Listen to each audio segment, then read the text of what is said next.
ओङ्कारलक्ष्मीरूपेण विष्णुहृदयमव्ययम् विष्णुमानन्दमध्यस्थम् ह्रीङ्कारबीजरूपिणी ॐ क्लीं अमृतानन्दभद्रे सत्य आनन्ददायिनी ॐ श्रीं दैत्यभक्षरदां शक्तिमालिनि शत्रुमर्दिनी तेजःप्रकाशिनी देवी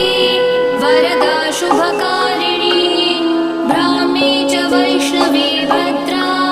कालिका रक्तशाम्भवी आकार ब्रह्मरूपेण ओङ्कारं विष्णुमव्ययम् सिद्धिलक्ष्मी परालक्ष्मी लक्ष्म्यलक्ष्मी नमोऽस्तुते सूर्यकोटिप्रतीकाशं चन्द्रकोटिसमप्रभम्